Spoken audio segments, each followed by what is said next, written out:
বিসমিল্লাহির রহমানির রহিম। সম্মানিত দেশবাসী,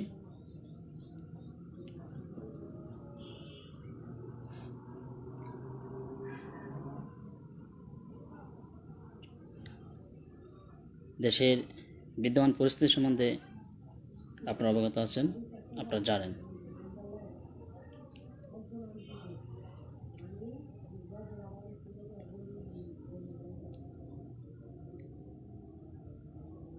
গত বছর 2024 সালের 7ই জানুয়ারি তৎকালীন আওয়ামী লীগ সরকার কর্তৃক একটি অবৈধ, লোক দেখানো, পাতানো, অগ্রহণযোগ্য নির্বাচন দেওয়ার পর থেকেই এক ধরনের একটা পরিস্থিতি রাষ্ট্রে বিরাজ করছে, যে সেটার ধারাবাহিকতা ক্রমে আজকের এই পর্যায়ে আছে।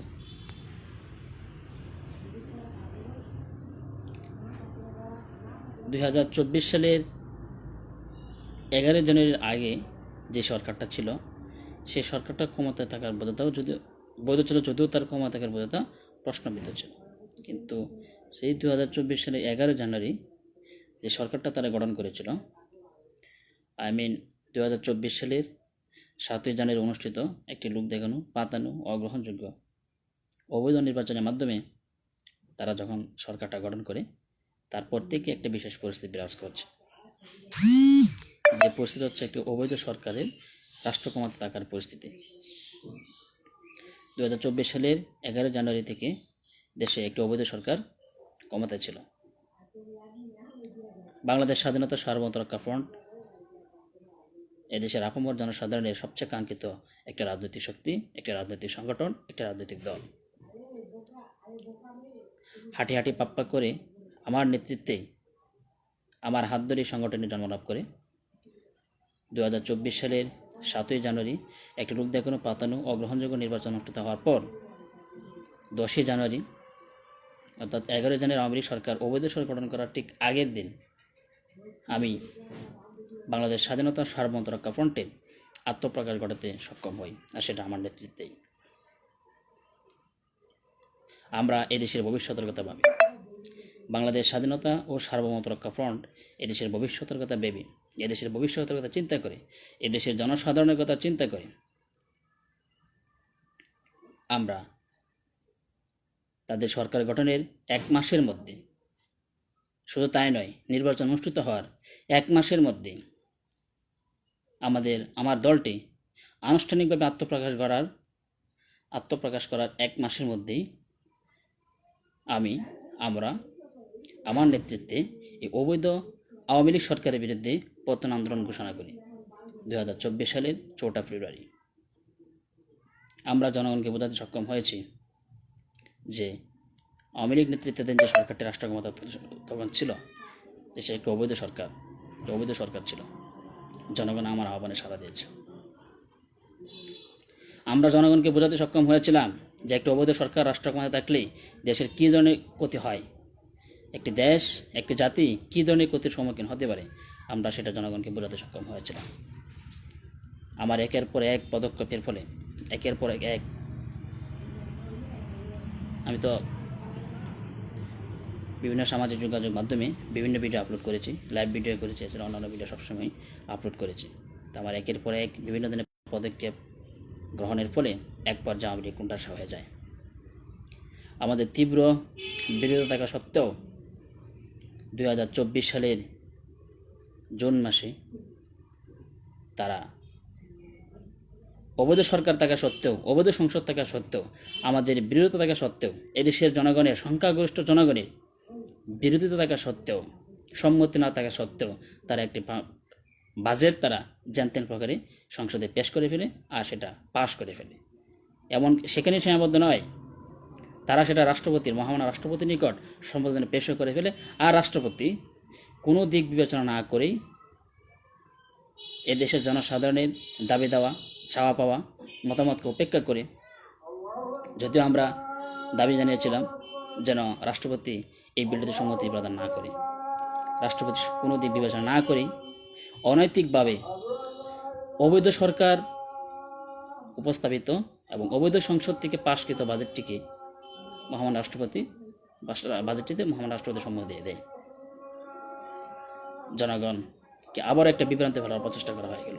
তারা বাজেট দিয়ে ফেলল, যেখানে তারা অবৈধভাবে সরকার গঠন করেছিল, তারা ক্ষমতায় থাকতে পারবে কিনা সেটা নিশ্চিত। তাদের কীভাবে ক্ষমতা থেকে হটতে হবে, জনগণের কাছে ক্ষমতা কীভাবে বুঝে দিতে হবে অ্যাজ এ ডেমোক্রেটিক কান্ট্রি, তারা সেটা না করে বরং অবৈধভাবে ক্ষমতার মেয়াদকে দীর্ঘায়িত করার জন্য, ক্ষমতাকে অনৈতিক অবৈধভাবে পাকাপোক্ত করার জন্য তারা অর্থ বছরের বাজেট তারা সংসদ থেকে পাস এবং সর্বশেষ রাষ্ট্রপতি কর্তৃক সম্মতি আদায় করে ফেলে। আমরা তারপর থেকে বিশেষ করে আমার দ্বিতীয় আরেকটা পদক্ষেপ নেওয়া হয়ে যায়।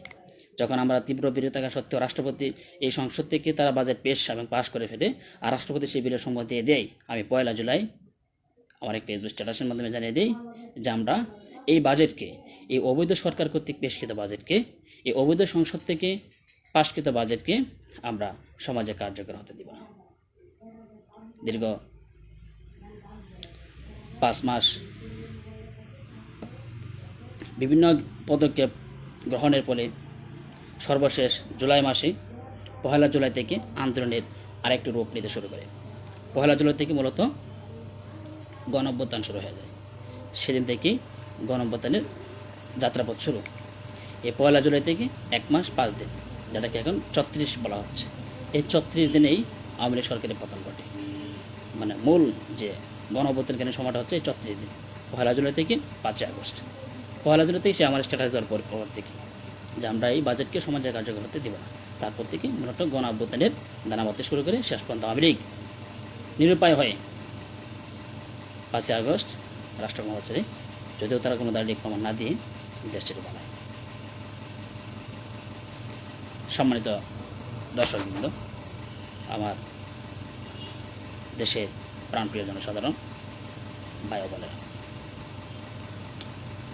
আপনারা জানেন অনেক আশা আকাঙ্ক্ষা নিয়ে, অনেক প্রত্যাশা নিয়ে আমরা আওয়ামী লীগ সরকারকে রাষ্ট্রক্ষমতায় বিতাড়িত করেছিলাম। তাদেরকে আমরা পরাস্ত করতে সক্ষম হয়েছিলাম, তাদেরকে রাষ্ট্রক্ষমতা থেকে হটাতে সক্ষম হয়েছিলাম। সেই আশা আকাঙ্ক্ষাকে জলাঞ্জলি দিয়ে, জনগণের দাবি দেওয়ার প্রতি উপেক্ষা প্রদর্শন করে যে অবৈধ সরকার আওয়ামী লীগ সরকারের পতনের জন্য, আওয়ামী লীগ সরকার বিরুদ্ধে পতন আন্দোলনের জন্য, পদত্যাগের দাবিতে আন্দোলনের জন্য, ঘোষণা করার জন্য এবং তাদের পতন ঘটানোর জন্য যে কয়েকটা বিষয় মূল বিষয় ছিল, তার মধ্যে একটা বিষয় ছিল যে আওয়ামী লীগ অবৈধভাবে তারা সরকার গঠন করেছিল। কারণ জনগণ 2024 সালে 7 জানুয়ারি অনুষ্ঠিত লোক দেখানো প্রাথমিক নির্বাচনে জনগণ ভোট দেয়নি বলা চলে, কারণ এখানে কেবল নামমাত্র কয়েকটি ভোট পড়ছিল। দেশের সিংহভাগ জনসাধারণ ভোট প্রদান করা থেকে বিরত ছিল। সেদিন শুধু ভোট কেন্দ্র যাওয়া থেকে বিরত, মানে ভোট দেওয়া থেকে বিরত না, ভোট কেন্দ্র যাওয়া থেকেও জনসাধারণ বিরত ছিল, সেটা হচ্ছে সিংহভাগ। আমরা যেটা উপলব্ধি করতে সক্ষম হয়েছিলাম, এখানে আন্ডার 10% নাগরিকের উপস্থিত ছিল, ভোট প্রদানের হার ছিল, ভোট প্রদানের হার ছিল। এখানে সীমাবদ্ধ নয়, শুধু এটাও তো নয়, তারা এটা করে কান্ত দেখেনি, তারা শেষ পর্যন্ত জাল ভোট প্রদান করেছিল, যেন তেন প্রকারের নির্বাচনী ফলাফল ঘোষণা করেছিল তাদের অনুগত নির্বাচন কমিশন দিয়ে, তাদের অনুগত নির্বাচন কমিশনের বিভিন্ন কর্মকর্তা কর্মচারীর মাধ্যমে। যেখানে ভোট পড়েছিল 10টি, সেখানে তারা ভোট দেখিয়েছে 1000, 2000, 10,000, 50,000 বা তারও বেশি। এইভাবে তারা বিভিন্ন আসনের যেন তেন প্রকারে একটা নির্বাচনী ফলাফল প্রস্তুত করে সেটা প্রকাশ করে এবং গেজেট আকারে তারা প্রজ্ঞাপন জারি করে ফেলে, এইসব বিষয়ে গ্যাজেট পেশ করে ফেলে, গ্যাজেট তৈরি করে গ্যাজেট প্রকাশ করে ফেলে। আর এরই প্রক্রিয়া তারা একটা অবৈধ সংগঠন গঠন করে আর তারপর সরকার গঠন করেছিল। এই যে তাদের পতনের জন্য, তাদের বিরুদ্ধে আমাদের আন্দোলন নামার জন্য, আন্দোলন ঘোষণা করার জন্য মূল যে বিষয়টা ছিল সেটা হচ্ছে কি অবৈধ সরকার। আপনারা জানেন যে জাল ভোট প্রদান করা সেটা বেআইনি অপরাধ, আর লোক দেখানো নির্বাচন করা সেটাও কি অনৈতিক অপরাধও বটে। তারা এদেশের জনসাধারণের দাবি দেওয়ার প্রতি উপেক্ষা করে আমার দল তো গঠন করতে দেয়নি, প্রতিষ্ঠা করতে দেয়নি, আনুষ্ঠানিক বাস্তবায়ন করতে দেয়নি বিভিন্নভাবে। তবে এখন আল্লাহর রহমতে অনেকটা কমে আসছে। র্যাব বলেন, সেনাবাহিনী বলেন, আর পুলিশ বাহিনী বলেন এবং অন্যান্য যে সংশ্লিষ্ট ভিত্তিক যারা তাদের অনেক অ্যাক্টিভিটিস কমে আসছে। সেবার আমার দলের বিরুদ্ধে যে অ্যাক্টিভিটি তাদের ছিল, একজন ছিল, এটা অনেকটা কমে এসেছে। আমরা সেটা উপলব্ধি করতে সক্ষম হয়েছি। তো আমরা আশা করছি এটা পরিত্রাণ করতে এ থেকে উত্তরণ ঘটাতে আমরা সক্ষম হব। তারা এইসব বিষয় নিয়ে কাজ করেছিল। তো আমি যারা বলতে চেয়েছিলাম, আপনারা জানেন সেটা অপরাধ, আর জাল ভোট প্রদান সেটা অপরাধ, আর নির্বাচনী ফলাফল যেটা হবে, যে নির্বাচন ফল যদি বৈধ না হয় তাহলে সেটা হবে অবৈধ ফলাফল, আর অবৈধ ফলাফলের মাধ্যমে যদি কোনো সংসদ গঠিত হয় তাহলে সেটা কি হবে না, বৈধ হবে না। তো সংসদটা যেহেতু অবৈধ, তার মানে হচ্ছে পুরো সংসদ ছিল অবৈধ, আর এই সংসদ থেকে যে সরকারটা গঠিত হয়েছিল তার মানে সরকারটা ছিল কি, অবৈধ।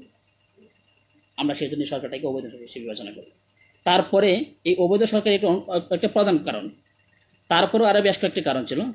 তার মধ্যে ছিল মানে কি, সীমাহীন দুর্নীতি, দ্রব্যমূল্যের ঊর্ধ্বগতি,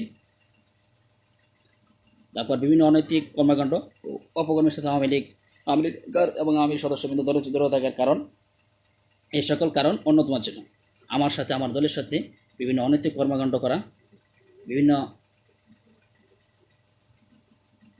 সুযোগ সুবিধা থেকে নিজেকে বঞ্চিত রাখার অন্যতম কারণ ছিল সেগুলো। এদেশের পক্ষশক্তি, এদেশের স্বাধীনতার সার্বভৌমত্বের পক্ষশক্তিকে বিভিন্নভাবে বিভিন্ন ধরনের সুযোগ সুবিধা থেকে বঞ্চিত রাখার অপচেষ্টাও ছিল এই আন্দোলনের অন্যতম কারণ। তাই মূল কারণ ছিল সে তারা অবৈধভাবে সরকার গঠন করেছিল। তো যেহেতু অন্যান্য কারণ ছিল আর মূল কারণ ছিল অবৈধ সরকার, কিন্তু কথা হচ্ছে কি বলে, দুর্ভাগ্যের বিষয় হচ্ছে যে এই আওয়ামী লীগ সরকার পতনের পর ঠিক কিছুদিন পরেই আরেকটি অবৈধ সরকার গঠিত হয় ডক্টর ইউনূসের নেতৃত্বাধীন, যেটা কিনা আওয়ামী লীগ সরকারের ছিল, যে সরকারটা আওয়ামী লীগ আমরা তাদেরকে পরাস্ত করতে সক্ষম হয়েছে, যারা কিনা পদত্যাগের কোনো দালিলের প্রমাণ না দিয়ে দেশ থেকে পালিয়েছে, এখনও তারা দেশে দেশে বাইরে লুকায়িত আছে, পালায়নকৃত, এবং তাদের অনেকে আবার গ্রেপ্তারও হয়েছেন। সেই সরকারের চেয়ে অবৈধভাবে সরকার গঠন করেছে ডক্টর ইউনূসের নেতৃত্বাধীন ডক্টর ইউনূস কয়েকজনকে নিয়ে এই সরকার গঠন করেছে। জনগণ এই কয়েক মাস, প্রায় 8 মাস 9 মাস হচ্ছে, প্রায় 8-9 মাস জনগণ এই এদের অপকর্মে এখন কি অসন্তুষ্ট। জনগণের এখন দেয়ালে পিঠ টেকে যাওয়ার মতো পরিস্থিতি। দেশের পররাষ্ট্রনীতি ধ্বংস, প্রায় ধ্বংসের পর্যায়ে, দেশের অর্থনীতি প্রায় ধ্বংসের পর্যায়ে, দেশের সীমান্ত পরিস্থিতি মানে খুবই হতাশাজনক। এই দেশের প্রত্যেকটি সেক্টর খুবই হতাশাজনক পর্যায়ে চলে গেছে এই ডক্টর ইউনূস এবং তার সরকার এই দেশের রাষ্ট্রক্ষমতায় অবৈধভাবে থাকার জন্য, আঁকড়ে থাকার জন্য, ক্ষমতা আঁকড়ে থাকার জন্য। বাংলাদেশ স্বাধীনতা সার্বভৌমত্ব রক্ষা ফ্রন্ট এদেশের আপামর জনসাধারণের একটি কাঙ্ক্ষিত রাজনৈতিক দল, সবচেয়ে প্রত্যাশিত রাজনৈতিক দল। আমরা এই দেশের পক্ষে, আমরা এই দেশের স্বাধীনতার পক্ষে, আমরা এই দেশের সার্বভৌমত্বের পক্ষে, আমরা সত্যের পক্ষে, আমরা ন্যায়ের পক্ষে, আমরা মুক্তিযুদ্ধের পক্ষে। আমরা মনে করি এই দেশ 1971 সালে স্বাধীন হয়েছে। আমরা মনে করি না বাংলাদেশ কখনো দ্বিতীয়বার স্বাধীন হয়েছে। আমরা 24-এর গণঅভ্যুত্থানকে এটি একটি গণঅভ্যুত্থান হিসেবে বিবেচনা করি। আমরা 24-এর গণঅভ্যুত্থানকে কোনো বিপ্লব হিসেবে বিবেচনা করি না। আমরা 24-এর গণঅভ্যুত্থানকে কোনো দ্বিতীয় স্বাধীনতা আন্দোলন হিসেবে বিবেচনা করি না। আমরা 24-এর গণঅভ্যুত্থানকে কোনো গণঅভ্যুত্থানের মাধ্যমে কোনো বিপ্লবী সরকার গঠিত হয়েছে আমরা সেটাও বিবেচনা করি না, বিশ্বাস করি না। 24-এর গণঅভ্যুত্থানের পর আওয়ামী লীগ সরকার এদেশের রাষ্ট্রক্ষমতা থেকে চলে যাওয়ার পর, বিদায় নেওয়ার পর, পলায়ন পালাবার পর যে সরকারটা গঠিত হয়েছে সেটা নিছক একটা সম্পূর্ণ একটি অবৈধ সরকার, একটি অবৈধ সরকার, একটি অবৈধ সরকার। এটা কোনো বিপ্লবী সরকার নয়, কোনো সাংবিধানিক সরকার নয়, এটাকে আমরা অবৈধ সরকার হিসেবে বিবেচনা করি। এই সরকারের হাত থেকে এই দেশকে রক্ষা করতে হবে, এদেশের জনসাধারণকে রক্ষা করতে হবে, এদেশের সম্পদ, এদেশের জনগণের জানমাল রক্ষা করতে হবে, এই দেশের স্বাধীনতা সার্বভৌমত্ব রক্ষা করতে হবে এই অবৈধ অসাংবিধানিক ডক্টর ইউনূস নেতৃত্বাধীন সরকারের হাত থেকে, ঠিক যেমনটা আমরা করেছি অবৈধ আওয়ামী লীগ সরকারের হাত থেকে।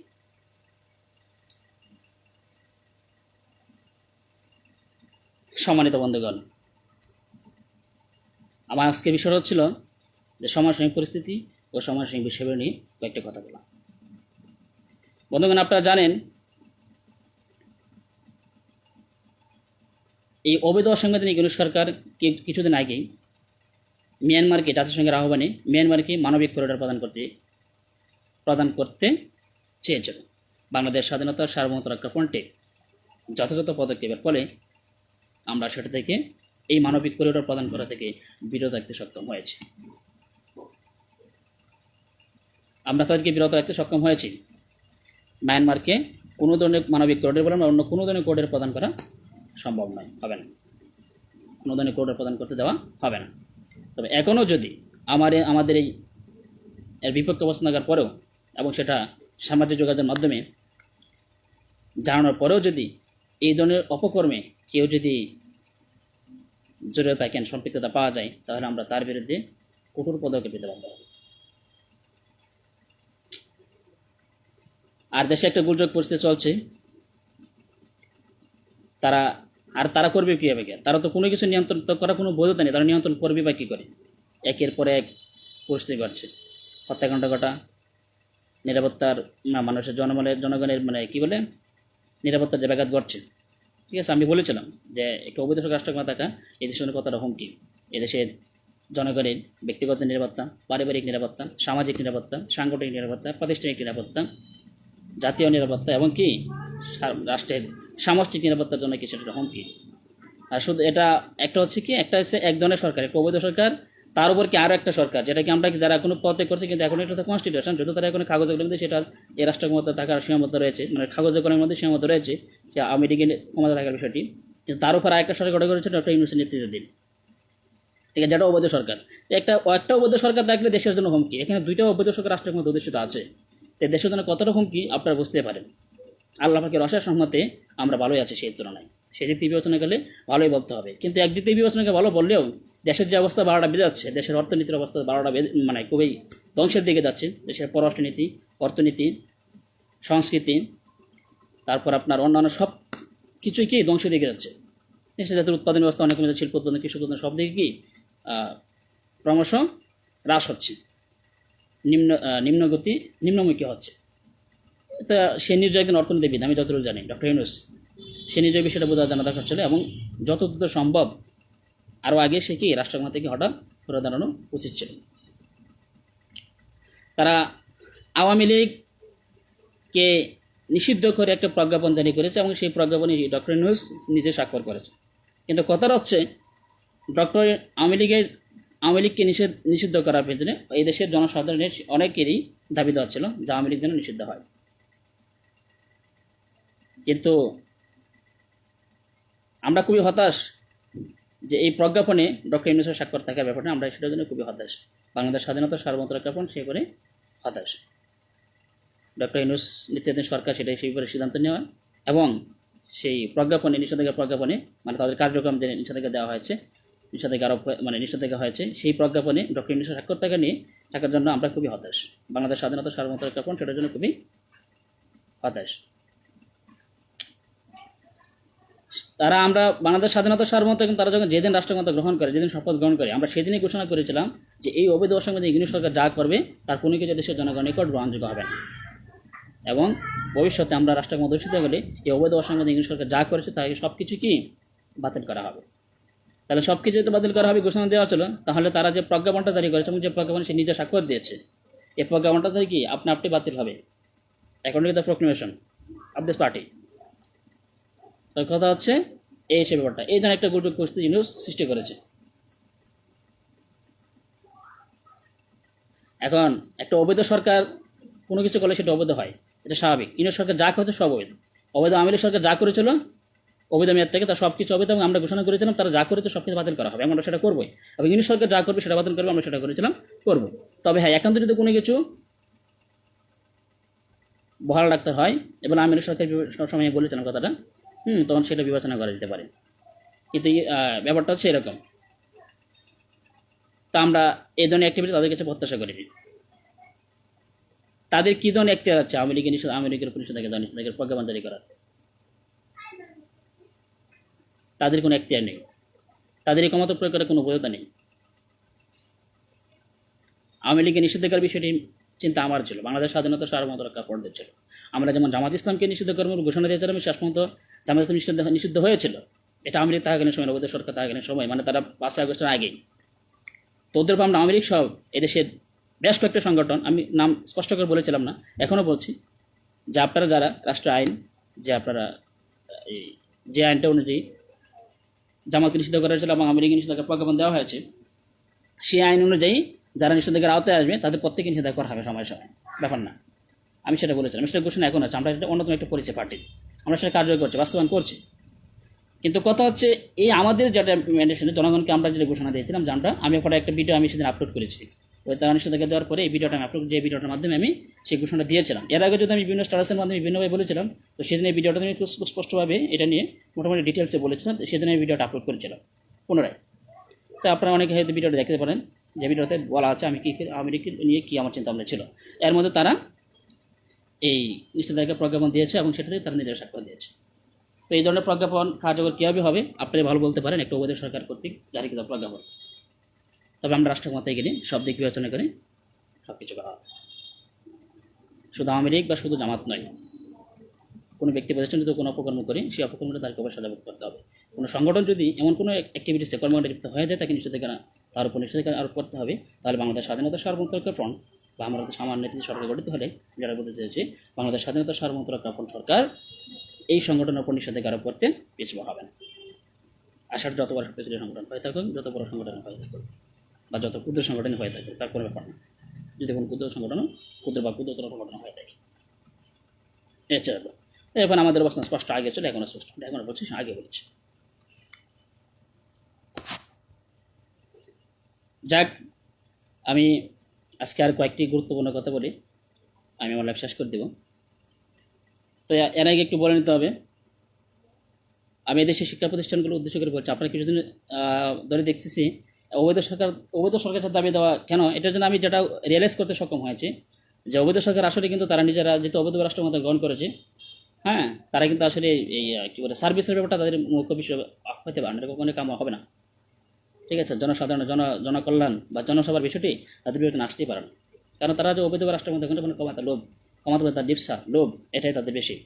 এখানে ক্ষমতা আঁকড়ে থাকবে, লোকে যা ইচ্ছা তাই করবে, অ্যাক্টিভিটিস প্রদর্শন করবে, বন্য পলিসি গ্রহণ করবে, পদক্ষেপ গ্রহণ করবে, সেটা খুব বেশি হবে। আর আওয়ামী লীগ সরকারের ব্যতিক্রম ছিল না, ডক্টর ইউনূস যে অবৈধ অসাংবিধানিক সরকার গঠিত হয়েছে সেই সরকার এর ব্যতিক্রম না, তারা সেটাই করছে।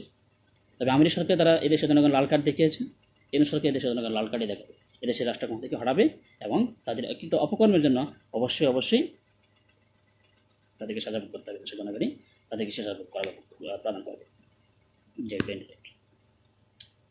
যাই হোক, আমি যেটা বলতে চেয়েছিলাম যে যেহেতু তারা আপনারা করছেন, বাংলাদেশ স্বাধীনতা সার্বভৌমত্ব ফ্রন্ট সে ব্যাপারে সুস্পষ্ট পলিসি গ্রহণ করেছে, আমরা সুচিন্তিত পদক্ষেপ গ্রহণ করেছি, নীতি গ্রহণ করেছি, সেই নীতি অনুযায়ী এদেশে প্রত্যেকটি শিক্ষা প্রতিষ্ঠান পরিচালিত হবে, আমরা সেটাই প্রত্যাশা করছি। আপনারা জানেন এই দেশে দুই ধরনের প্রতিষ্ঠান রয়েছে, প্রাথমিকভাবে যেটা বলা যায় সেটা হচ্ছে কি সরকারি প্রতিষ্ঠান, বেসরকারি প্রতিষ্ঠান। তারপর আর এক ধরনের প্রতিষ্ঠান রয়েছে, এটা হচ্ছে কি এমপিওভুক্ত, যেটা অনেকে আধা সরকারি প্রতিষ্ঠান সে বিবেচনা করে থাকে। এমপিওভুক্ত প্রতিষ্ঠান, বিভিন্ন এমপিওভুক্ত স্কুল রয়েছে, কলেজ রয়েছে। তো সব শিক্ষা প্রতিষ্ঠান এর মধ্যে মাদ্রাসা রয়েছে, দাখিলানি মাদ্রাসা রয়েছে, এছাড়া অন্যান্য যে হাফিজে মাদ্রাসা রয়েছে, ধর্মীয় যে শিক্ষা প্রতিষ্ঠানগুলো রয়েছে, আমি সব শিক্ষা প্রতিষ্ঠান করে বলছি, আপনাদের শিক্ষা দীক্ষা যা প্রমাণ করবে সেটা সুস্পষ্ট পার্টি যে পলিসি গ্রহণ করেছে সেই পলিসি অনুযায়ী আপনাদের অ্যাক্টিভিটিস পরিচালনা করবেন, আমরা সেটা প্রত্যাশা করছি। বাংলাদেশ একটি গণপ্রজাতান্ত্রিক দেশ, এই দেশের প্রতি বছরই দেশের আইন অনুযায়ী প্রায় প্রতি বছরই প্রায় বলা যাবে না, এখানে প্রতি বছরই লোকের প্রয়োজন হয় জনপ্রশাসনে, প্রথম শ্রেণী, দ্বিতীয় শ্রেণী, তৃতীয় শ্রেণী, চতুর্থ শ্রেণী, এবং প্রতি বছরই আমরা লোক নিয়োগ দিয়ে থাকি, রাষ্ট্র নিয়োগ দিয়ে থাকি। তো দেশের সরকারি প্রতিষ্ঠানগুলো উদ্দেশ্য করে আমাদের কথা হচ্ছে, আমরা যে পরিস্থিতি কার্যকর করছি, বাস্তবায়ন করতে সমাজ কার্যকর হচ্ছে, বাস্তবায়ন হচ্ছে, আপনারা উপলব্ধি করে রেজিস্ট করে দেখবেন, তদন্ত করে দেখতে পারেন যারা চান। যে সরকারি শিক্ষা প্রতিষ্ঠানগুলো কী করতে হবে, আপনাদের প্রথমেই একজন শিক্ষার্থীকে আপনি গড়ে তুলবেন, এর মধ্যে কী পলিসি মানে বিষয় বিবেচনা রেখে তাদেরকে গড়ে তুলবেন। তার মধ্যে প্রথম যে পলিসিটা হচ্ছে তাদেরকে সুশিক্ষায় শিক্ষিত করে তুলবেন, সেটা অবশ্যই করবেন।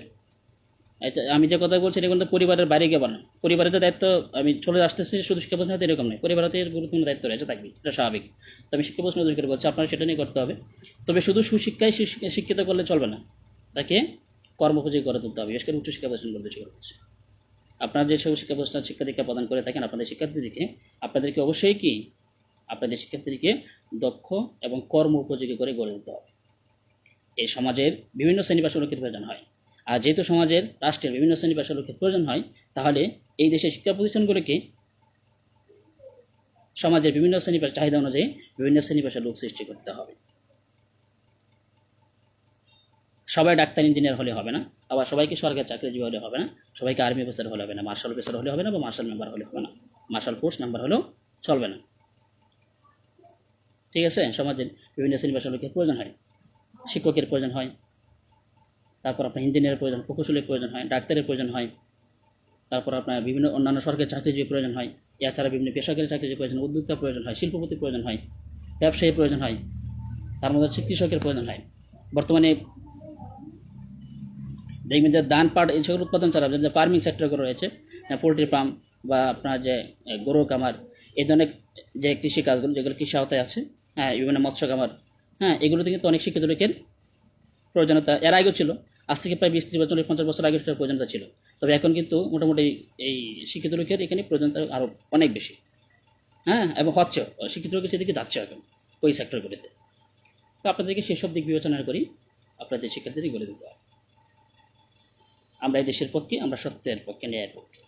আমরা এই দেশের জনগণের নিয়ে পাবি, এই দেশের জনগণের ভালো মন্দ নিয়ে পাবি। আমাদের দল একটি জনকল্যাণকামী সংগঠন, বাংলাদেশ স্বাধীনতা সার্বভৌমত্ব একটি কি জনকল্যাণকামী সংগঠন।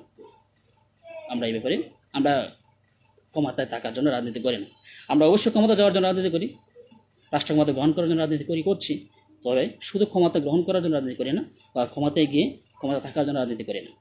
আমরা দেশের ভালো চাই, এদেশের জনগণের ভালো চাই। আমরা এই দেশকে সুন্দরভাবে নেতৃত্ব দিতে চাই, সুখতে পরিচালনা করতে চাই। আমি আমার নেতৃত্বে, আমি আমার দেশকে, আমি আমার জাতিকে, আমি আমার দেশের জাতিসমূহকে নেতৃত্ব দিতে চাই। তো আপনাদেরকে সেই দিকটা বিবেচনা করে কাজ করতে হবে। তার মধ্যে সরকারি শিক্ষা প্রতিষ্ঠানগুলোকে আপনাদেরকে কোনটা করতে হবে। আমি দেখছি বিভিন্ন শিক্ষা প্রতিষ্ঠান কিছুদিন আগে ঢাকা বিশ্ববিদ্যালয়ের যে ছাত্রলীরা তারা কি আন্দোলন করলো, তারপর আমি শেষ পর্যন্ত কি এক প্রকার বলা যায় বাধ্য হলাম যে তাদের আন্দোলন এক পর্যায়ে থেকে যেতে যেতে শেষ পর্যন্ত গেলে হলো, তারা বললো যে বিশ্ববিদ্যালয় করতে হবে। শেষ পর্যন্ত আমি দেখলাম যে একটা বিশ্ববিদ্যালয় পর্যন্ত আছে, কারণ ঢাকা বিশ্ববিদ্যালয় অনেকে তাদের অনেক ধরনের অ্যাক্টিভিটিস আমরা প্রদর্শন আগে দেখেছি। ঠিক আছে, মনে হচ্ছে তারাই সব কিছু জানে বুঝতে পারে। তারপর জগন্নাথ বিশ্ববিদ্যালয় করা হলো, যদি জগন্নাথ বিশ্ববিদ্যালয় এখন একটা আন্দোলন করছে, তারপর জগন্নাথ বিশ্ববিদ্যালয় আমরা প্রতিষ্ঠিত কোনো অ্যাক্টিভিটিস পাইনি। তারপর আরেকটা বিশ্ববিদ্যালয় করা হলো ইসলামী আরব বিশ্ববিদ্যালয়, সেটা তো অ্যাক্টিভিটিস কোনো মানে মানে কী বলবো, এত মানে অবস্থা যে আমরা এদের বিশ্ববিদ্যালয় হিসেবে বিবেচনা করবো কি, আমরা কোনো ধরনের অ্যাক্টিভিটিসের রিপোর্টে তাদেরকে পাচ্ছি না, মানে কোনো ধরনের কর্মকাণ্ড কি তারা কী করছে না করছে কিছু পাচ্ছে না। তারপর সব দিক বিবেচনা করে দেখেন একটা পাবলিক ইউনিভার্সিটির প্রয়োজনীয়তা রয়েছে, তো আমি পরে সম্মতি দিয়ে দিই যে একটা পাবলিক ইউনিভার্সিটি করার, এবং সেটা যতটুকু জানি তারা সে পর্যায়ে আছে এখন। যাক, তো এবার দাবি দেওয়া ভালো, তো দাবি দেওয়া যদি সত্য ন্যায়ের পক্ষে হয়, দেশের পক্ষে হয়, সামাজিক মূল্য সম্পন্ন হয়, ন্যায়নীতি সম্পন্ন হয়, তাহলে সেটা ভালো। আর যেটা অন্যায় অনৈতিক হয়ে যায় তাহলে সেটা কি অপরাধ হিসেবে বিবেচনা করা যেতে পারে, বা অপরাধের পর্যায়ে চলে যেতে পারে। তো সেই দিকটা অবশ্যই বিবেচনায় রাখতে হবে। তো সরকারি শিক্ষা প্রতিষ্ঠানগুলো আপনাদের কী করতে হবে, আপনাদেরকে সর্বাগ্রে যে সেক্টর লোক ফিল আপ করতে হবে, মানে কি ওই সেক্টরে যত লোক প্রয়োজন হবে সেই সেক্টর লোককে আপনারা দক্ষ করে গড়ে দিতে হবে। আপনাদের শিক্ষার্থীকে সেভাবে গড়ে দিতে হবে। সেটা হচ্ছে কি রাজনৈতিক, এটা হচ্ছে প্রাইম সেক্টর, প্রধান সেক্টর। আর এদেশে যত শিক্ষা প্রতিষ্ঠান রয়েছে তন্মধ্যে সব সরকারি শিক্ষা প্রতিষ্ঠানগুলোর অবস্থা খুব ভালো, সেই সব দিক বিবেচনা করলে। ঢাকা বিশ্ববিদ্যালয় রয়েছে, চট্টগ্রাম বিশ্ববিদ্যালয় রয়েছে, রাজশাহী বিশ্ববিদ্যালয় রয়েছে, জাহাঙ্গীরনগর বিশ্ববিদ্যালয় রয়েছে। হ্যাঁ, এইসব বিশ্ববিদ্যালয়ের এবং অন্যান্য বিশ্ববিদ্যালয় পর্যালোচনা করলে দেখা যাবে যে পাবলিক ইউনিভার্সিটির অবস্থা খুব ভালো সার্বিকভাবে। তো যেহেতু পাবলিক ইউনিভার্সিটিগুলোর এদিক দিয়ে অবস্থা করে, তারপর বেশ কয়েকটা প্রাইভেট ইউনিভার্সিটি রয়েছে, বেসরকারি বিশ্ববিদ্যালয়, তাদের অবস্থা খুব ভালো আছে। তো ভালো থাকাটাই ভালো। তো আপনাদেরকে সরকারি শিক্ষা প্রতিষ্ঠানগুলো, বিশেষ করে যে পাবলিক ইউনিভার্সিটি রয়েছে, উচ্চ শিক্ষা প্রতিষ্ঠানগুলো রয়েছেন, হ্যাঁ, পাবলিক ইউনিভার্সিটি এবং পাবলিক কলেজ, গভর্নমেন্ট কলেজগুলো, আপনাদেরকে যেটা করতে হবে, আপনাদেরকে প্রথমে সর্বাগ্রে রাজনীতিক সৃষ্টি করতে হবে, রাজনৈতিক নেতা সৃষ্টি করতে হবে। এটা আপনাদের প্রথম ডিউটি, ফার্স্ট ডিউটি, যেটা আপনাদের অবশ্যই করতে হবে। তারপর আপনাদের যেটা ফিল আপ করতে হবে সেটা হচ্ছে সরকারি কর্মকর্তা কর্মচারী, যে কতজন সরকারি কর্মকর্তা কর্মচারীর প্রয়োজন হবে সেটা আপনাদের সৃষ্টি করতে হবে। সেগুলোকে আপনারা আপনাদের স্টুডেন্টদেরকে গড়ে তুলবেন, ছেলে মেয়ে। তারপরে যেটা আসবে সেটা হচ্ছে কি সরকারি শিক্ষা প্রতিষ্ঠানগুলো উদ্দেশ্য করে বলছি যে সমাজে সব ধরনের লোকের প্রয়োজনে এরকম সাংস্কৃতিক ব্যক্তিদের প্রয়োজন হয়, যে ক্ষেত্রে পার্টি সব দিক বিবেচনা দেখলো যে এটা সরকারি শিক্ষা প্রতিষ্ঠানগুলিকে সেই যাত্রা দিতে হবে। হ্যাঁ, সেটা আপনার সাংস্কৃতিক ব্যক্তি করে গড়ে তুলতে হবে। এদের সংস্কৃতি রক্ষা করতে হবে, এদের সংস্কৃতি চর্চা করতে হবে। আপনারা জানেন আমার পার্টি এদের সংস্কৃতি নিয়ে সুদূর প্রসারী পদক্ষেপ গ্রহণ করেছে। আমরা এদের সংস্কৃতি নিয়ে একটা লক্ষ্য উদ্দেশ্য নির্ধারণ করেছি। আপনারা আমাদের দলীয় লক্ষ্য উদ্দেশ্য দেখলে সেটা দেখতে পাবেন। তারপরে যেটা হবে সেটা হচ্ছে আপনার প্রাইভেট এমপ্লয়ি। অনেক গুরুত্বপূর্ণ প্রতিষ্ঠান আপনাদের প্রাইভেট এমপ্লয়ি সৃষ্টি করতে হয়, বেসরকারি চাকরি সৃষ্টি করতে হয়। তারপর আপনার সেটা যাবেন এবং তারপর অন্যান্য প্রয়োজন হয়। আচ্ছা, আমি আর যে চিন্তা করেছিলাম সেটা থেকে একটু হয়েছে। আপনারা প্রথমে যেটা করবেন, প্রথমে হচ্ছে রাজনীতি সৃষ্টি করতে হবে, দ্বিতীয়ত করতে হবে সরকারি কর্মচারী সৃষ্টি করতে হবে, তৃতীয়ত করতে হবে আপনার উদ্যোক্তা সৃষ্টি করতে হবে, চতুর্থত আপনার সাংস্কৃতিক ব্যক্তি সৃষ্টি করতে হবে এবং পঞ্চম হচ্ছে অন্যান্য, এখানে বেসরকারি চাকরিজীবী এবং অন্যান্য যা আছে। ঠিক আছে, আপনারা সেইভাবে করতে হবে। এই চারটা পয়েন্ট মাথায় রেখে আপনাদের কাজ করতে হবে। আর বেসরকারি প্রতিষ্ঠানগুলো আপনাদের প্রথমে সৃষ্টি করতে হবে বেসরকারি চাকরিজীবী, তারপর অন্যান্য। ঠিক আছে, এই দিকটা বিবেচনায় কাজ করতে হবে। এখন কথা হচ্ছে প্রতি বছর এদেশে সরকারি কর্মকর্তা কর্মচারী প্রয়োজন, কিন্তু দক্ষ কর্মচারী কর্মকর্তা প্রয়োজনীয়তা কি অপরিসীম, খুবই প্রয়োজনীয়তা রয়েছে। এখন আপনারা যদি সেদিকে বিবেচনা না করি, মনে করেন যে আমরা যা ইচ্ছা তাই করবো, যে বিষয়ে দাবি করবো, তাহলে কিন্তু হবে না। এদেশের ডিফেন্স মিনিস্ট্রির যে কর্মকর্তা কর্মচারীগণ রয়েছে তাদের অ্যাক্টিভিটিস অনেক, দক্ষতার অনেক রয়েছে, ল্যাকিং রয়েছে, ঘাটতি রয়েছে। পররাষ্ট্র মন্ত্রণালয়ের যে কর্মকর্তা কর্মচারী রয়েছে তাদের অ্যাক্টিভিটিস অনেকই ঘাটতি রয়েছে, তাদের দক্ষতার প্রশ্নবিদ্ধ। তারপর বাণিজ্য মন্ত্রণালয় বলেন, খাদ্য মন্ত্রণালয় বলেন, তথ্য মন্ত্রণালয় বলেন, তাদের অ্যাক্টিভিটিসে কি মানে খুবই যে ভালো সেটাও বলা যাবে না। ঠিক আছে, আমরা বিভিন্ন দিক দিয়ে তাদের অনেক দক্ষতার ঘাটতি পেয়েছি। আর তথ্য মন্ত্রণালয়, এটা তো আপনারা জানেন, ইনফরমেশন সার্ভিস, এটা একটা অন্যতম একটি গুরুত্বপূর্ণ সার্ভিস হয়ে যাচ্ছে দিন দিন। ঠিক আছে, যাক, তো আপনারা এই যে সব বিবেচনা করে কাজ করতে হবে। যে বিশ্ববিদ্যালয় যে ক্ষেত্রে যত ভালো অ্যাক্টিভিটিস প্রদর্শন করতে পারবে, যে শিক্ষা প্রতিষ্ঠান, আপনারা সেই সেক্টর নিয়ে তত বেশি দায়িত্ব পাবেন এবং সেই সেক্টর থেকে তত বেশি সুযোগ সুবিধা প্রত্যাশা করতে পারবেন। আপনাদেরকে বিশ্ববিদ্যালয় করে দেওয়া হলো, 5 বছর 10 বছর 20 বছর হয়ে গেল, আপনার জেলায় আপনার বিশ্ববিদ্যালয়ে কোনো একটা বিশেষ ক্যাডার নেই, ভালো একটা নন ক্যাডার নেই, কোনো দ্বিতীয় শ্রেণী কর্মচারী নেই, তৃতীয় শ্রেণী কর্মচারীদের খুব নাজুক অবস্থা। এই যদি হয় তাহলে আপনার কলেজ বিশ্ববিদ্যালয় আপনার জেলা রাখা দরকার নেই। পার্টি সে ব্যাপারে সিদ্ধান্ত গ্রহণ করেছে, আমরা সেটা প্রতিটি কার্যকর করব। আমরা দেশের কথা ভেবে, দেশের জনগণের কথা ভেবে, দেশের ভবিষ্যতের কথা ভেবে এই সুচিন্তিত পদক্ষেপ গ্রহণ করেছি, সুচিন্তিত পলিসি গ্রহণ করেছি। সেটা সমাজে কার্যকর হচ্ছে, কার্যকর করা ভালোভাবে কার্যকর করা। তবে এর মধ্যে যেটা বললাম যে আমরা প্রয়োজন জাতীয়করণ বাতিল করে দেবো এবং প্রয়োজন শিক্ষা প্রতিষ্ঠান বন্ধ করে দেবো, আমরা সেটাও কার্যকর করবো। যদি আমরা এরকম কোনো অ্যাক্টিভিটিস পাই কোনো শিক্ষা প্রতিষ্ঠানের কাছ থেকে, তাহলে অবশ্যই আমরা সেটা কার্যকর করে দেবো। যাক, আশা করি এই ধরনের কি আমার আহ্বানে সকলে শিক্ষা সারা দেবে এবং সেই ধরনের অ্যাক্টিভিটি পাবো, প্রত্যেকটা শিক্ষা প্রতিষ্ঠানের কাছ থেকে আমরা পাবো। যাক, আর যেহেতু আমার আজকে বিষয়টা হলো সমসাময়িক বিষয় করি, তারপর একটা বিষয়, দুইটা বিষয় নিয়ে কথা বলে শেষ করে দেব। যে দেখেন, বাংলাদেশ একটি স্বাধীন সার্বভৌম দেশ। 1971 সালের 26শে মার্চ বঙ্গবন্ধু শেখ মুজিবুর রহমান কর্তৃক স্বাধীনতার ঘোষণার মাধ্যমে শুরু হয় মুক্তিযুদ্ধ। আমরা দীর্ঘ 9 মাস 9 দিন এক রক্তক্ষয়ী মুক্তিযুদ্ধের মাধ্যমে আমরা পাকিস্তান হানাদার বাহিনীকে পরাস্ত করতে সক্ষম হই। আমরা বীরের জাতি, সেটা প্রমাণ করতে সক্ষম হই। এই পাকিস্তান হানাদার বাহিনী আমাদের কাছে পরাজীবন করেছে 1971 সালে, আপনারা জানেন। সেখানে আমাদের পার্শ্ববর্তী দেশ ভারত আমাদের বাংলাদেশকে, আমাদের মাতৃভূমিকে, স্বাধীন সার্বভৌম বাংলাদেশকে স্বাধীন দেশ হিসেবে স্বীকৃতি দিয়েছিল 1971 সালের 6 ডিসেম্বর। তার আগে আমাদের এই উপমহাদেশের এই দক্ষিণ এশিয়ার অপর একটি রাষ্ট্র ভুটান রাষ্ট্রটি আমাদেরকে স্বাধীনতা স্বীকৃতি প্রদান করেছিল। কিন্তু কথা হচ্ছে,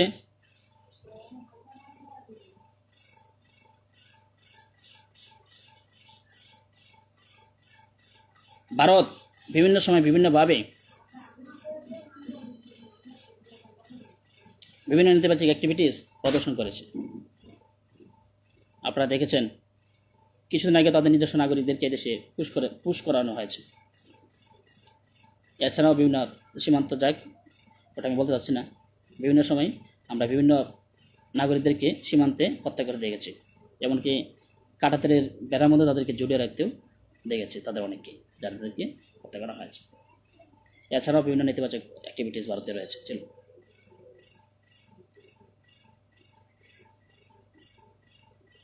আর এই ধরনের অ্যাক্টিভিটিসকে মদত দেওয়ার জন্য যথেষ্ট ছিল বাংলাদেশ আওয়ামী লীগ নামক একটা রাজনৈতিক সংগঠন, যেটা অ্যাক্টিভিটিসের উপর নিষেধাজ্ঞা আরোপ করা হয়েছে। আপনারা জানেন বিভিন্নভাবে মনসম্মতি জ্ঞাপন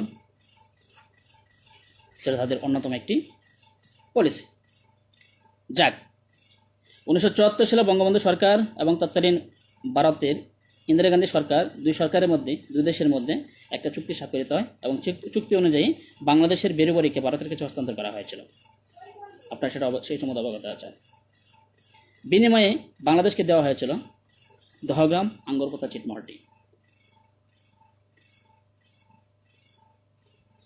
সম্মানিত বন্ধুগণ, আমার প্রাণপ্রিয় দেশবাসী ভাই বোনেরা, আপনারা দেখবেন যে 3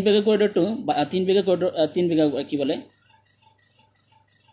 বেরুবাড়ি, এই জায়গাটি ভারতেরকে দেওয়া হয়েছিল। সেটা ভারতের জন্য খুবই ফলাফল বয়ে এনেছে। বিনিময়ে বাংলাদেশকে যা দেওয়া হয়েছিল দহগ্রাম আঙ্গরপোতা চিটমহল, এই চিটমহলটা আদৌ বাংলাদেশের জন্য কোনো সুফল বয়ে আনেনি এবং ভবিষ্যতে কোনো ধরনের সুফল বয়ে আনবে আমরা সেটার জন্য কোনো সম্ভাবনা দেখছি না। আর এদেশের জনগণ বলে যায়নি চুক্তি অনুযায়ী তারা যে 3 বিঘা করিডোর বাংলাদেশকে স্থায়ীভাবে ইজারা দেওয়ার কথা ছিল, সেটা নিয়ে কী হয়েছিল?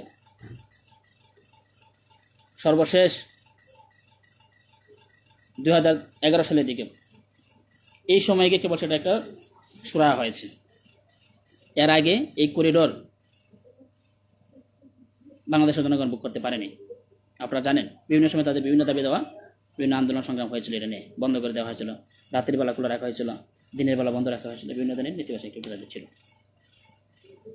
যদিও দহগ্রাম আঙ্গরপোতা চিটমহলটি দেওয়া হয়েছিল আর যে 3 বিঘা করিডোরটা দেওয়া হয়েছিল, এই করিডোরটাও ঠিকভাবে কী বলে বাংলাদেশকে দেওয়া হয়নি সুবিধাটা। আর যে চিটমহলটি আদৌ বাংলাদেশের জন্য কোনো সুফল বয়ে আনেনি। আর সবচেয়ে বড় কথা হচ্ছে, আমি তখন বিশ্ববিদ্যালয়ের ছাত্র, আমার সেই উপর অগ্রণী ভূমিকা ছিল এই চিটমহল বিনিময়ের ব্যাপারে। বাংলাদেশ এবং ভারতের মধ্যেকার যে চিটমহল বিনিময় হয়েছে, যদিও এদেশের মিডিয়া, আপনারা জানেন এদেশের মিডিয়া সব কিছু মিডিয়াতে আবার সাফ হয় না, ঠিক আছে। আবার মিডিয়ার সম্বন্ধে বিভিন্ন সময় বিভিন্ন অভিযোগ পাওয়া যায়, ঠিক আছে। তো আমরা কিন্তু সব দিকে বিবেচনা রাখছি, নজর রাখছি। ইনশাল্লাহ এই সকল প্রতিষ্ঠান হতো যে কি আইনের ঊর্ধ্বে থাকবে বা তারা দায়মুক্তি পেয়ে যাবে এরকম নয়। তাদের নেতিবাচক অ্যাক্টিভিটিস তাদেরকে সাজা ভোগ করতে হবে। বিভিন্ন সময় বিভিন্ন অ্যাক্টিভিটিস দেখতে আওয়ামী লীগ সরকারের সময় বিভিন্ন পত্রপত্রিকা বন্ধ হয়েছে, টেলিভিশন চ্যানেল বন্ধ হয়ে গেছে, ঠিক আছে। এরকম বিএনপি সরকার বা অন্যান্য সরকারের সময় এরকম হয়েছিল, ঠিক আছে। তো অ্যাক্টিভিটিস এরকম হয় তাহলে অবশ্যই হবে, অ্যাকশন নিতে হবে, নেওয়া হবে ইনশাল্লাহ। তো কথা হচ্ছে যে তারা এগুলো মিডিয়াতে ছাপায়নি, আবার তাই কোনো দুঃখ করেনি, আশ্বস্ত। কথা হচ্ছে যে তারা দহগ্রাম যে চিটমহলটা বিনিময় হয়ে গেছে, এখন যেহেতু সবচেয়ে বড় যে বিষয়টা, অন্যান্য বিষয় আছে যে আমরা বেরো তাদেরকে হস্তান্তর করে দিয়েছিলাম, কিন্তু বিনিময়ে আমাদেরকে যেটা দেওয়া হয়েছিল সেটা আমাদের কোনো সুফল বয়ে আনতে পারেনি। যতটুকু পর্যন্ত আমাদের নেই, মানে কোনো ধরনের প্রয়োজনীয়তা ছিল না দহগ্রাম আঙ্গরপোতা চিটমহল, যতটা ভারতের ছিল এই বেরোবাড়িকে ভারতে দেওয়া হয়েছিল।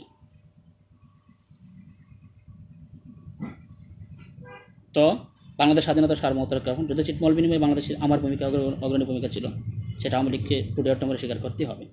ওই এখন কী বলে নেত্রী শেখ হাসিনা, যেটার উপর নিষেধাজ্ঞা দেওয়া হয়েছে প্রজ্ঞাপনের মাধ্যমে, তাদেরকে স্বীকার অবশ্যই করতে হবে, না তাদের বিধান সেজন্য অ্যাকশন নেব, অন্যান্য নিচ্ছি সেটার জন্য নিব। তো যেহেতু চিটমহল বিনিয়োগ হয়ে গিয়েছে, তাহলে একটি চিটমহল আর ভারতের অভ্যন্তরে থাকার প্রয়োজনীয়তা অনুভব করছে না বাংলাদেশ স্বাধীনতা ও সার্বভৌমত্ব রক্ষা ফ্রন্ট।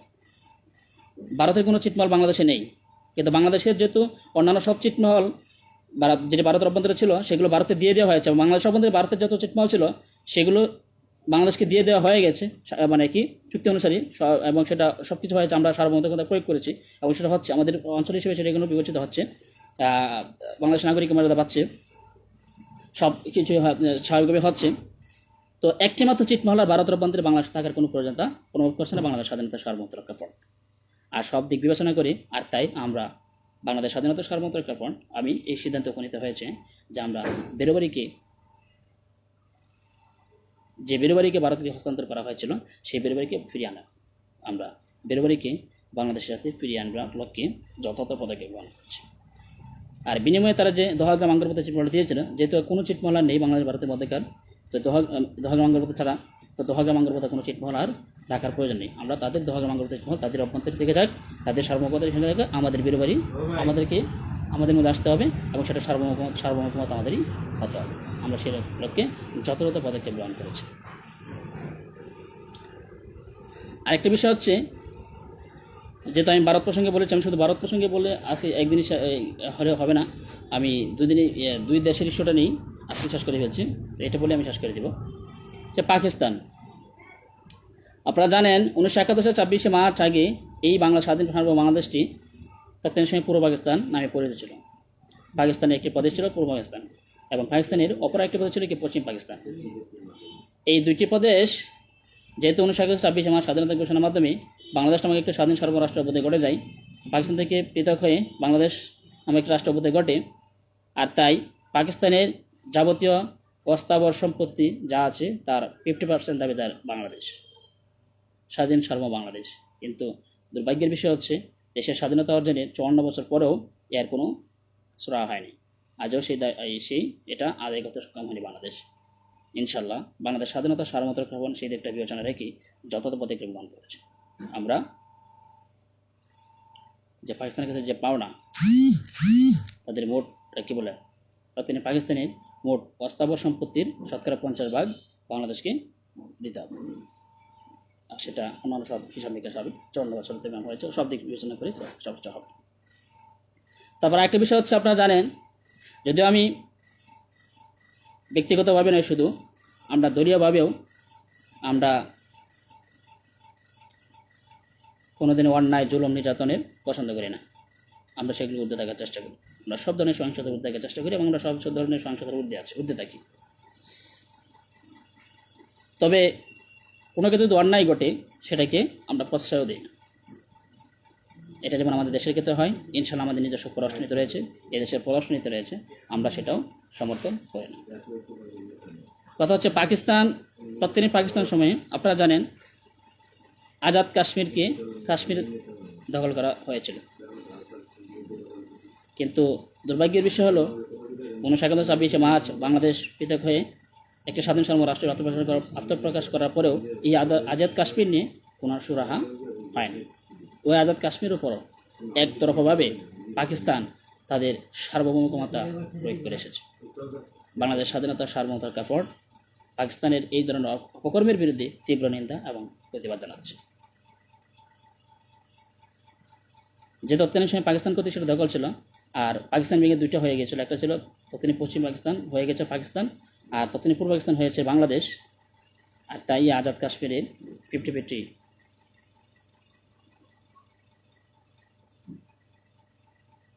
থাকার কথা, 50% বাংলাদেশে থাকার কথা, আর অপর 50% কি পাকিস্তানে থাকার কথা। যাই হোক, যদি আমি সব ধরনের শোষণের বিরুদ্ধে, কিন্তু পরিস্থিতি অনুযায়ী সময়ের পরিপ্রেক্ষিতে আমাকে সেটা বলতে হচ্ছে। আর তাই বাংলাদেশ স্বাধীনতা সার্বভৌমত্ব রক্ষণ সেই উপরে সুচিন্তিত পদক্ষেপ গ্রহণ করেছে এবং আমরা যত পদক্ষেপ গ্রহণ করছি যে এই আজাদ কাশ্মীরের 50% বাংলাদেশ পাবে। আমরা সেই উপরে সুচিন্তিত পদক্ষেপ গ্রহণ করছি, সেটা বাস্তবায়নে কার্যকর করার জন্য যথাযথ পদক্ষেপ গ্রহণ করছি। যাক, আমি আমার বক্তব্য আজাদ দিকে করব না, সবাইকে ধন্যবাদ জানিয়ে শেষ করছি। সবাই ভালো থাকবেন, সুস্থ থাকবেন। জয় বাংলাদেশ।